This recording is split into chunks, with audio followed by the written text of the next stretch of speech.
Good evening sir.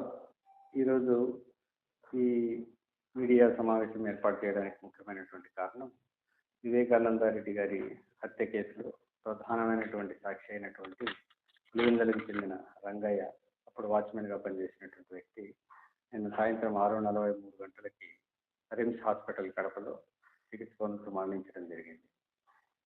నిన్న మధ్యాహ్నం 12 గంటలకు అస్వస్థతతో బాధపడుతున్నటువంటి అతన్ని పులివెందుల గవర్నమెంట్ హాస్పిటల్ తీసుకొని పోవడం జరిగింది.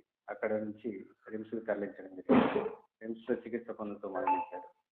ఈ యొక్క వివేకానంద రెడ్డి హత్య కేసులో ప్రధానమైనటువంటి ముద్దాయి చనిపోవడం హై ప్రొఫెషనల్ మర్డర్గా మనం అనుమానిస్తూ ఉన్నాము. దీంట్లో భాగంగా బ్యాక్గ్రౌండ్లో ఎవరి ప్రమేయం ఉంది, అదేవిధంగా ఈ అనుమానాన్ని అన్ని కోణాల్లో కూడా దర్యాప్తు చేయడం కోసము ప్రయత్నాలు చేస్తూ ఉన్నాము. దీంట్లో భాగంగా ఇంతకు ముందు కూడా ఇదే విధంగా ప్రధానమైనటువంటి సాక్షులు 2019 నుంచి 24 మధ్యలో 5 నుంచి 6 మంది చనిపోవడం జరిగింది.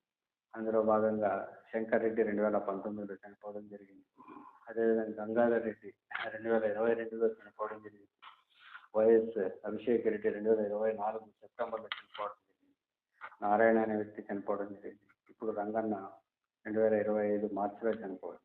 ఇంతకు ముందు కూడా సాక్షులు చనిపోయిన క్రమంలో పోలీసులు వాళ్ళ చనిపోయారు, సిబిఐ వాళ్ళ ద్వారా చనిపోయారు అనేసి ఈ విధంగా అసత్య ప్రచారం చేస్తూ ఉన్నారు.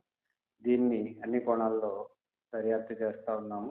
దీని వెనుక ఎవరున్నారు, ఎందుకు ఇలా చేస్తున్నారు, ఆ ప్రధానమైనటువంటి కేసులో భాగంగా దీన్ని కప్పిపుచ్చే ప్రయత్నాలు ఏమైనా జరుగుతున్నాయా అనే అన్ని కోణాల్లో కూడా ఈ కేసుని దర్యాప్తు చేయడం జరుగుతుంది. దీనికోసం ఒక ప్రత్యేకమైనటువంటి టీంని ఏర్పాటు చేయడం జరిగింది. ఆ టీం సైంటిఫిక్గాను మిగతా అన్ని రంగాల్లో అన్ని డాక్యుమెంట్స్ని వెరిఫై చేయడం జరుగుతుంది. ఆ కేసు ఇన్వెస్టిగేషన్ని త్వరితగతిన కంప్లీట్ చేయడం జరుగుతుంది. అంటే ప్రధానంగా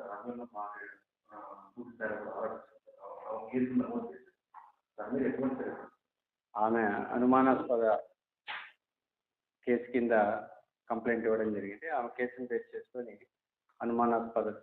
అనుమానాస్పద మరణం కింద కేసు రిజిస్టర్ చేయడం జరిగింది.